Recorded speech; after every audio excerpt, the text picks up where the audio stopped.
রাজাকার রাজাকার শুনতে শুনতে কান পচে গেছিল।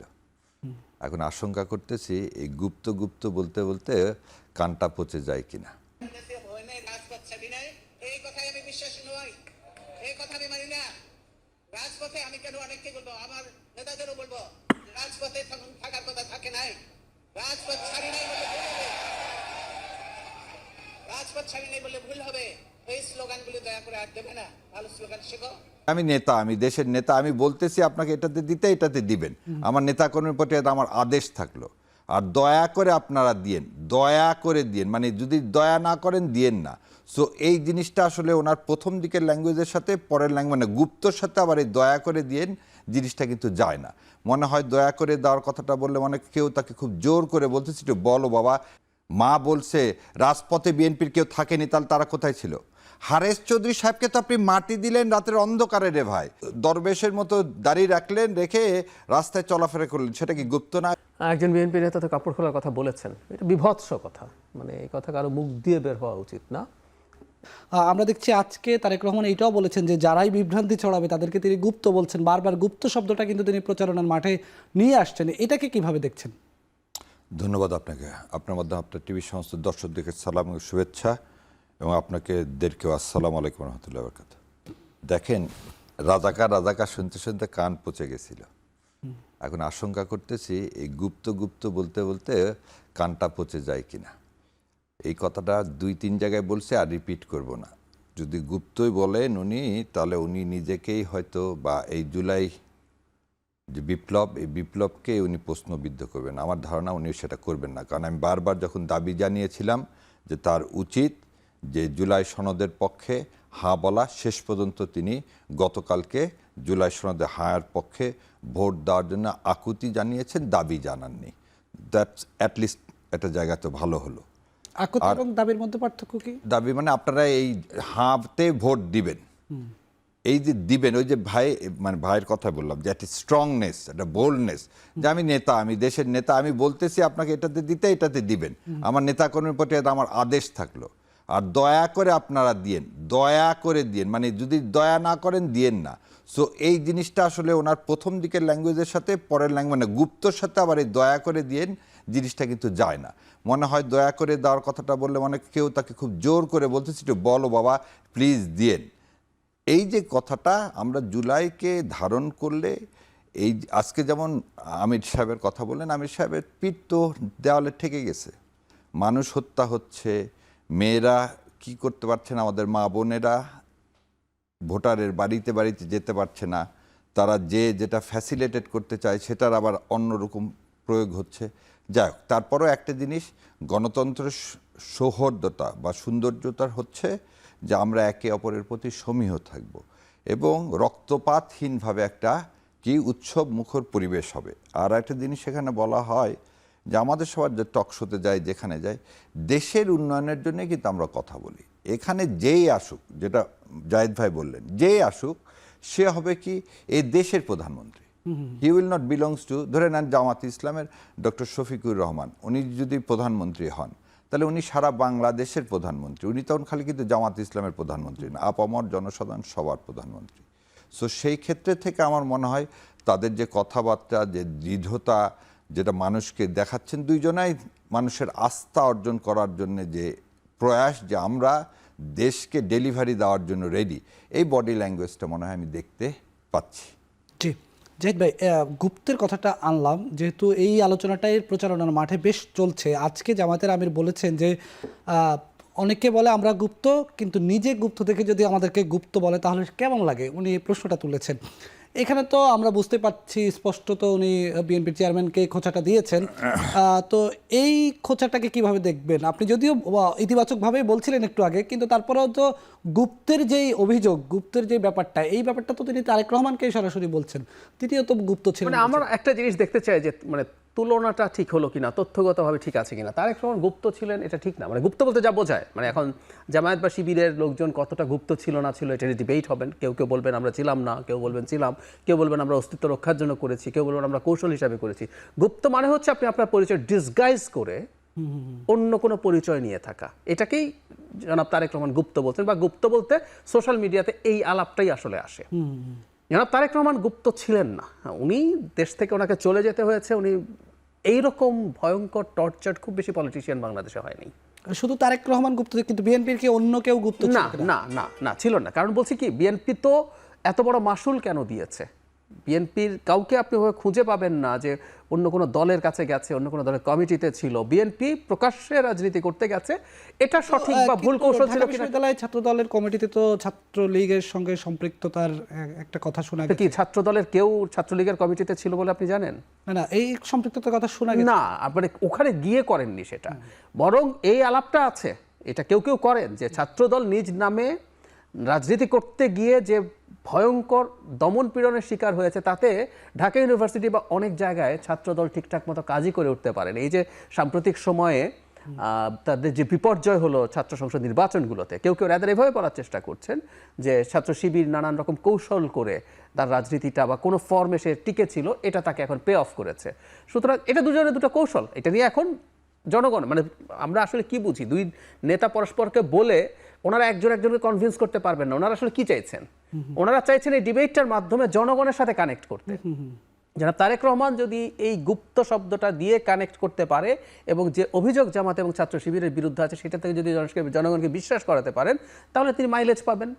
আবার জামাতে ইসলামী এটা পাল্টা জবাব দিয়ে জনাব তারেক রহমান কনভিন্সড হবেন না, জনাব তারেক রহমানের কথায় জনাব শফিকুর রহমান কনভিন্সড হবেন না, বা দুই দলের হার্ডকোর সাপোর্টাররা হবেন না। তারা মূলত কথা বলছেন কাদের জন্য জানেন? সুইং ভোটারদের জন্য, যারা এখনো আনডিসাইডেড আছে। যিনি হার্ডকোর জামাতের ভোটার, উনি জামাতকে ভোট দেবেন in any consideration, any condition.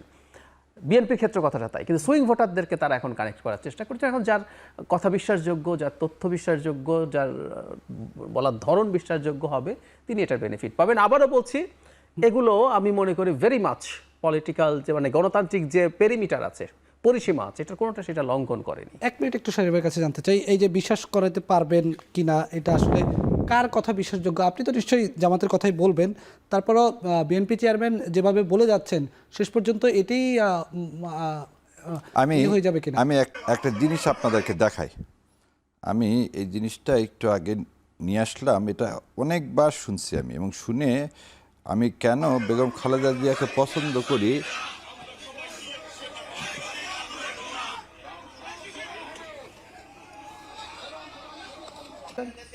রাজপথ ছাড়ি নাই, এই কথাই আমি বিশ্বাসী নই, এই কথা আমি মানি না। রাজপথে আমি কেন অনেককে বলবো, আমার নেতাদেরও বলবো, রাজপথে থাকার কথা থাকে নাই। রাজপথ ছাড়ি নাই বলে ভুল হবে, রাজপথ ছাড়ি নাই বলে ভুল হবে। এই স্লোগানগুলি দয়া করে আর দেবে না। ভালো স্লোগান শেখো, ভালো স্লোগান দাও, তাহলে কাজে দেবে। এই জন্যে আমি ওনাকে ধারণ করি, ওনাকে সম্মান করি, এবং দেশনেত্রী বেগম খালেদা জিয়াকে অন্তরের অন্তঃস্থল থেকে সবসময় দোয়া করি, আল্লাহ ওনাকে জান্নাতুল ফেরদৌস নসিব করুক, জান্নাত দান। এই যে সত্য কথা, ওনার ছেলে কেন মাহমুদুর রহমান বারবার বলতেছে 17 বছরে আপনি শেখেননি। মা বলছে রাজপথে বিএনপির কেউ থাকেনি, তাহলে তারা কোথায় ছিল? হারেস চৌধুরী সাহেবকে তো আপনি মাটি দিলেন রাতের অন্ধকারে রে ভাই। আমি এখন ছবিগুলো দেখাই, এই যে ছেলেটা এক ধরনের নিপীড়নের মুখে। আগে কথাটা শোনেন। জি, আপনি তো দরবেশের মতো দাঁড়িয়ে রাখলেন, রেখে রাস্তায় চলাফেরা করলেন, সেটা কি গুপ্ত না? ভাইয়ের যে গুপ্ত ডেফিনেশনটা দিল, যে ছাত্র দলের যে সেটা, ছাত্র দল না যুব দলের যে সেটা, ওই যে খুব এই মানে মিছিল করে, ওর লম্বা দাঁড়িয়ে দেখছিলেন। কথাটা হলো কি, আমার নিজের আইডেন্টিটি গোপন করে আমি যেটা করব সেটাই তো কিন্তু গুপ্ত বলতেছেন। এটা একটা ভাইও বলছে, কিন্তু ওনারা যেটা বলতে যাচ্ছেন যে যুবদল নেতা, আপনি নয়নের কথাই বলছিলেন, যুবদল নেতা নয়ন কি অন্য কোনো দলে গিয়েছিল কিনা? এবার আসি বিমান বাহিনী প্রধান এয়ার ভাইস মার্শাল আলতাফ সাহেব কি বলছিলেন? বিএনপিতে রয়ের এজেন্ট সবচেয়ে বেশি, এবং সে বলছিলেন কি, হাফিজ সাহেব আবার বলছিলেন যে 14 সালে যে আমার পুলিশ এজেন্ট হিসাবে আমি শিবিরের ছেলেপেলেকে রাখতে চাই। এবং গত 14 বছরে যদি আপনি বলতেন গুপ্তই থাকতো, তাহলে মীর কাসেম আলী ভাই ফিরে আসতেন না, তাহলে আমেরিকায় থেকে যেতেন। তার বিরুদ্ধে মামলা হয়েছে, এখানে সব কিছু হয়েছে। রাজ্জাক স্যার দেশ থেকে জোর করে বের করে দিলেন, চিফ জাস্টিসকে জোর করে দেশ থেকে বের করে দিলেন। এগুলো কি গুপ্ত? জাহিদ ভাই, আপনার কাছে একটু আসি। জামাতের আমির ডাক্তার শফিকুর রহমান যেখানে যাচ্ছেন প্রচারণায়, তিনি একটা কথা বারবার তুলে আনছেন, সেটা হচ্ছে যে জামায়াতের নারী কর্মীদের উপর হামলার অভিযোগ। বিএনপির নেতাকর্মীরা বিভিন্ন জায়গায় বলা হচ্ছে যে জামাতের নারী কর্মীদের উপর হামলা করেছে। আজকে তিনি বলেছেন একদিকে মায়েদের হাতে ফ্যামিলি কার্ড, অন্যদিকে সে হাতে মায়েদের গায়ে হাত। যারা মায়েদের কাপড় খোলার হুমকি দেয় তারা ক্ষমতায় আসলে মা বোনদের ইজ্জত শঙ্কায় পড়বে, কি বলবেন এই বিষয়ে? একজন বিএনপি নেতা তো কাপড় খোলার কথা বলেছেন, এটা বিভৎস কথা, মানে এই কথা কারো মুখ দিয়ে বের হওয়া উচিত না। এত বিভৎস কোনো কথা বাংলাদেশের এই পর্যায়ে হবে, যে আমি বলছিলাম কথার মধ্যে কতগুলো রেড লাইন আছে, আপনি সেই রেড লাইন বহু ক্রস করে বহু দূর চলে যাওয়া হয়েছে, বা কোথাও কোথাও যদি হয়ে থাকে, আমি আসলে বারবার বলছি এগুলো কতগুলো মিডিয়াতে আসছে, কতগুলো সোশ্যাল মিডিয়াতে আসছে, এগুলো প্রত্যেকটা আসলে ইনভেস্টিগেট করে কনফার্ম হওয়া দরকার এগুলো হয়েছে কিনা। কি দু একটা ঘটনা সম্ভবত আমাদের কাছে ভিডিও ডকুমেন্ট আছে, সেগুলো তো হয়েছেই। এখন যেটা হয়, নির্বাচনে বা রাজনীতিতে আপনাকে কি করতে হবে, বাস্তব ঘটনা যদি থাকে ওটাকে ইস্যু হিসাবে তৈরি করতে হবে। ইস্যু তৈরি করাকে আমি খারাপ অর্থে বলছি না, রাজনৈতিক দলগুলো যে কোনো জিনিসকে ইস্যু হিসাবে তৈরি করে ফেলেন। সো এই নির্বাচনে তারা বিএনপির বিরুদ্ধে দুর্নীতি বা চাঁদাবাজির অভিযোগ আনছেন, নারীর প্রতি সহিংসতার আলাপ তারা আনছেন, একবার তো একটা সমাবেশের ডাকও দেওয়া হয়েছিল যেটা শেষ পর্যন্ত সম্ভবত হয়নি। তো সেই রকম এটাকে ইস্যু করছেন, এবং খুব স্বাভাবিকভাবেই তার জায়গা থেকে এটা তিনি সঠিক কাজই করছেন। বিএনপি যখন নারীদেরকে এম্পাওয়ার করার কথা বলছেন, যে নারীদের হাতেই আমরা ফ্যামিলি কার্ড তুলে দেবো, সেখানে তারা এটাকে যখন আনছেন, সেটা দিয়ে বিএনপিকে তারা চাপে ফেলার চেষ্টা করছেন। কিন্তু ওই যে বললাম, দিনের শেষে এগুলো আপনি তৈরি করবেন, কিন্তু দিনের শেষে যেটা দাঁড়ায় সেটা কতটুকু ক্রেডিবল, সংখ্যাটা কতটুকু, আমি বলছি না একটাও হওয়া উচিত, কিন্তু দিনের শেষে দেখা যাবে কতগুলো সংখ্যায় হয়েছে, কতটুকু হয়েছে। তাহলে শারীরের কাছে একটু জানতে চাই, উনি তো একজন আইনজীবী, নিশ্চয়ই এই বিষয়ে ওনার জানাশোনা আছে, সংখ্যা আসলে কেমন? আচ্ছা, এই প্রসঙ্গে একটা কথা একটু বলে রাখি, আমরা খুবই সিরিয়াসলি সরকারকে এগুলো নিয়ে ব্যবস্থা নিতে দেখা উচিত আমাদের। এই নির্বাচনের মাঠে এগুলো যদি হয়ে থাকে সেটা সবার আগে দরকার, কিন্তু আমরা অন্তত ভিজিবল না যে সরকার অনেক ভালো স্টেপ নিচ্ছে। জি শারীর ভাই। আচ্ছা, প্রথমে আপনি ফ্যামিলি কার্ড তুললেন, তো এই ফ্যামিলি কার্ড নিয়ে একটু কথা বলতে চাই। ফ্যামিলি কার্ড নিয়ে কথা বলতে চাই এই কারণে, এমনভাবে বিএনপি এটা উপস্থাপন করতেছে যে family card it's a new concept, কিন্তু তা না, এটা একটা বিভ্রান্তি ছড়াচ্ছে। কেন বললাম এই কথা?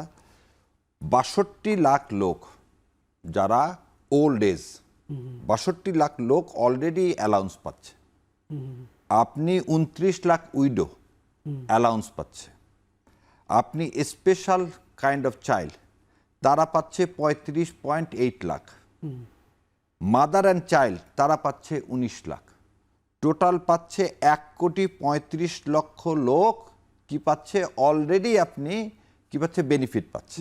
তারপরে দেখেন, এই মাঝে মাঝে যে আমি বলি যে নতুন কিছু করেন, পুরাতন কিছু করেন না। ফ্যামিলি কার্ড টিসিবি ৮/১১/২০২৩ সালে ১ কোটি মানুষের জন্য স্মার্ট ফ্যামিলি কার্ডের কি প্রজ্ঞাপন জারি করলেন। সো আমি বাংলাদেশে একজন মানুষ, আমি বিশ্বাস করতে চাই যে নতুন কিছু করো। এই ফ্যামিলি কার্ডগুলো যা যা আওয়ামী লীগ করছিল, আওয়ামী লীগের লোকজনকে পুনর্বাসন করার জন্য, এবং এইটা করার জন্য লিস্ট করতে হয়েছে, যারা যারা আওয়ামী লীগ করবে তারাই কেবল পাবে, অন্য কেউ পাবে না। ঠিক একই প্রতিধ্বনি কি আসতেছে কিনা এই ফ্যামিলি কার্ডে? কথা হচ্ছে যে ফ্যামিলি কার্ড, আপনি তো it's not a new concept, আপনি তো নতুন একটা কিছু, কিন্তু যেভাবে আপনি বলতেছেন ফ্যামিলি কার্ড ১ কোটি স্মার্ট ফ্যামিলি কার্ড তো ২০২৩ সালে, এটা নতুন কনসেপ্ট, তিনি এটা দ্যাটস হাউ হি সেড, এটা তো নতুন কনসেপ্ট না। আর একটা জিনিস, ফ্যামিলি কার্ড যে দিবেন, ইউনিভার্সাল কার্ড সিস্টেম আছে ইউকেতে, এখানে যেমন আছে। আপনি কি তাহলে ফ্যামিলি কার্ড যখন দিবেন, তাহলে কি ওল্ড এজ কার্ড চলে যাবে? উইডোর বলছেন তো আপনি মা বোনকে দিবেন, তাহলে কি উইডোরা পাবে না? মাদার চাইল্ড যে ১৯ লাখ তারা কি পাবে না? তারাও কি এর মধ্যে চলে আসবে?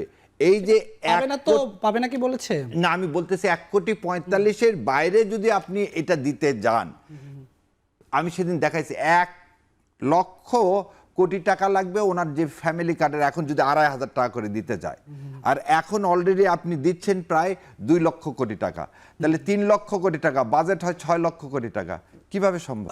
আজকে যে জামাতের আমিরের যে প্রসঙ্গটা আনলেন, যে নদীর বিষয়ে তিনি বলছেন ভারতের সঙ্গে আলোচনা করবো, কিন্তু আমার প্রশ্নটা আরেক জায়গায়, সেটা হচ্ছে বাংলাদেশের রাজনৈতিক দলগুলো কি ক্ষমতায় যেতে এখনো কি দিল্লির আশীর্বাদ প্রয়োজন মনে করে কিনা, যে এখনো এটার বাস্তবতা আছে কিনা?